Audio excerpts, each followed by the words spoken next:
Hello everyone, learning data ওয়ার্কসে আপনাদের স্বাগতম। আজকে আমরা আলোচনা করব কিভাবে এক্সেল ফাইলকে পিডিএফ এ কনভার্ট করা যায়। আর আমার চ্যানেলে নতুন হলে অবশ্যই চ্যানেলটি সাবস্ক্রাইব করবেন। তো শুরু করা যাক।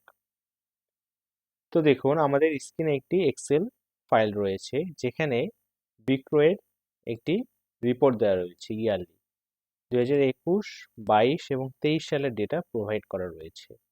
এই এক্সেল শিটকে বলা হয়েছে পিডিএফ এ কনভার্ট করার জন্য। তো সেক্ষেত্রে আমরা কি করব? এক্সেল ফাইলের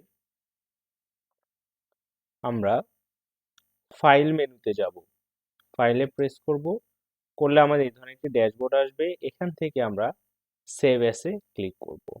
সেভ অ্যাসে ক্লিক করলে আমি ফাইলটাকে কোথায় সেভ করব বা কোথায় নিব, এই জন্য আমাকে এখান থেকে browser or this PC choose করতে হবে। এই এখানে গিয়ে আমি দিস পিসি সিলেক্ট করলাম। দিস পিসিতে গিয়ে আমি চাচ্ছি আমার ফাইলটাকে ডেস্কটপে সিলেক্ট করব। ডেস্কটপে ক্লিক করলাম। এখন দেখুন, এখানে আমার ফাইল নেম চলে এসেছে।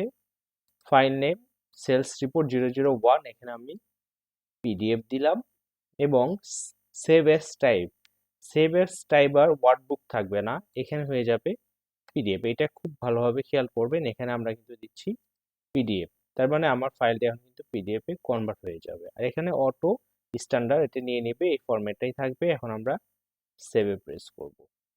সেভে যদি প্রেস করি, এখন দেখুন আমাদের পিডিএফ ফাইলটা কিন্তু একদম ওপেন হয়ে গিয়েছে।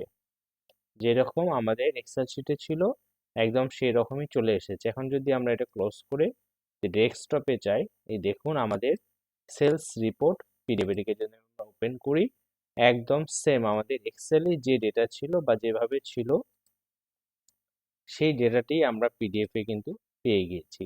তো আপনি চাইলে এইভাবে খুব সহজে এক্সেল থেকে পিডিএফ এ কনভার্ট করতে পারেন। তো ভিডিওটি খুবই সিম্পল, আশা করি ভিডিওটি আপনাদের উপকারে এসেছে। আর এক্সেল বিষয়ে কোনো কিছু জানার থাকলে বা কোনো কিছু নিয়ে কনফিউশন থাকলে অবশ্যই কমেন্ট করে জানাবেন। ধন্যবাদ সবাইকে, দেখা হচ্ছে নতুন কোনো ভিডিওতে। সে পর্যন্ত ভালো থাকবেন, সুস্থ থাকবেন।